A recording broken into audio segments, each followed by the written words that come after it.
trabajo como vigilante aquí en el parque principal de la zona urbana de Pachuca, Hidalgo, me ha enseñado que la rutina es la única amiga de un hombre en la noche. Aquí, en medio de la ciudad, uno se acostumbra al ritmo constante de las luces y los ruidos, y se siente seguro en la previsibilidad de cada turno. Pero hay noches que rompen hasta la rutina más segura, y la víspera de Todos los Santos, que es cuando la gente se prepara para honrar a sus difuntos, es una de ellas. Uno siente que el velo entre las cosas se hace más delgado y que hay una quietud que no es natural. Era justo el anochecer, cuando el cielo ya tenía ese tono morado oscuro que precede a la negrura total. Las últimas familias se retiraban y las luces amarillentas del parque comenzaban a luchar contra la oscuridad que se apoderaba de los rincones. La atmósfera en el parque, que normalmente es bulliciosa por la gente que hace ejercicio o que se sienta a platicar, se volvió de pronto opresiva y gélida.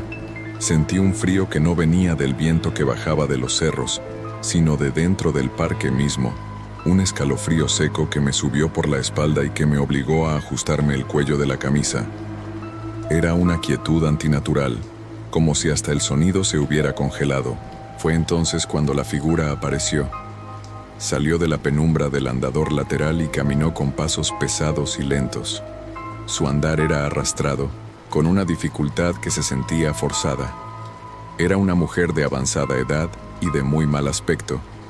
Su postura era profundamente encorvada, casi doblada sobre sí misma, y su cabello, escaso y blanco, se pegaba a su rostro surcado de arrugas. Su piel era de un tono terroso, casi grisáceo, que no reflejaba la luz. Lo que más me impactó, lo que me obligó a quedarme paralizado, fue su vestimenta. Llevaba un vestido largo, de un tono rojo intenso y andrajoso, sucio, con desgarros que parecían hechos por la prisa o por un uso prolongado y violento. El color de la tela era tan fuerte, tan llamativo en la penumbra, que evocaba algo terrible, como si el paño hubiera sido sumergido en un líquido de consistencia muy densa y oscura, cuyo recuerdo era imposible de ignorar. Caminó sin mirar a nadie, con una concentración total en su destino. No parecía ver ni importarle mi presencia o la de los últimos paseantes. Se dirigió hacia la parte más antigua y olvidada del parque, donde se alza un árbol de pirul inusualmente viejo y grueso, con un tronco macizo que ha visto pasar generaciones y que está rodeado de historias de la gente del barrio. Su silueta roja se hizo más pequeña conforme se acercaba a la sombra de la gran copa del árbol. Observé cómo rodeaba el tronco, su cuerpo casi desapareciendo en la inmensidad de la madera oscura. Y luego sucedió lo inexplicable. La mujer no emergió del otro lado. No hubo un sonido de pisadas, ni se escuchó el crujir de las hojas. Simplemente desapareció por completo detrás de la curva del tronco, como si el viejo pirul la hubiera absorbido o como si nunca hubiera estado allí. Mi mente intentó encontrar una explicación lógica para la desaparición de la dama del vestido rojizo. Asumí que se habría agachado muy rápido o que se había ocultado de la vista, aunque su edad y su caminar lento lo hacían completamente improbable. Estaba en ese debate mental, tratando de racionalizar lo que mis ojos habían visto, cuando ocurrió el segundo evento que terminó de anular cualquier lógica en mi cabeza. Minutos después de su extraña desaparición, 3 infantes que habían estado jugando cerca se acercaron al mismo árbol. Los observé. Estaban buscando su pelota, que había rodado accidentalmente detrás del tronco macizo. Los seguí con la mirada, listo para avisarles de la presencia de la mujer, aunque en realidad no sabía qué avisarles. Pero me detuve al ver cómo ellos se detenían abruptamente, con el terror instantáneo escrito en sus pequeños rostros. Al acercarse al pirul notaron lo mismo que yo, que la mujer no estaba en el suelo. Ellos levantaron la mirada hacia arriba, y el terror se desató. La misma figura de la mujer mayor, la del vestido de color terrible, estaba subida, de forma completamente imposible y antinatural, a una de las ramas más altas y gruesas del árbol. Estaba en una postura encorvada, casi como si el tronco la hubiera escupido hacia arriba. aferrada a la madera con una facilidad que negaba por completo su edad y su aspecto frágil. La confrontación visual fue lo que me hizo temblar hasta el tuétano. La mujer los estaba mirando fijamente a los pequeños, con una expresión de furia congelada. Su rostro arrugado estaba contorsionado en una mueca silenciosa, y logré ver su boca abierta, que carecía por completo de dentadura, lo que la hacía parecer una criatura grotesca y hambrienta acechando desde la altura. El contraste entre la quietud del árbol y la violencia contenida de su mirada era insoportable. Los ojos de la figura brillaban con una intensidad antinatural, fijos, absolutamente clavados en los infantes que se habían atrevido a acercarse a su guarida. El efecto fue inmediato.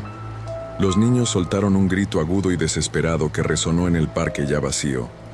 Fue un sonido seco, de pánico puro, que demostraba que no estaban viendo a una anciana extraviada, sino a una verdadera manifestación de terror.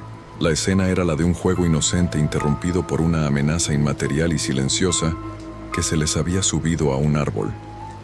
Yo quise correr a auxiliarlos, pero la parálisis del miedo me mantuvo anclado a mi puesto, observando con impotencia el horror que ocurría bajo ese viejo pirul.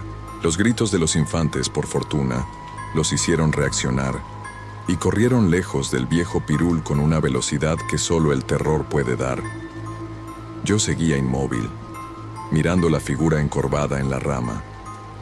El silencio volvió al parque, y solo se escuchaba el murmullo de la ciudad a lo lejos. Entonces la figura tomó una decisión.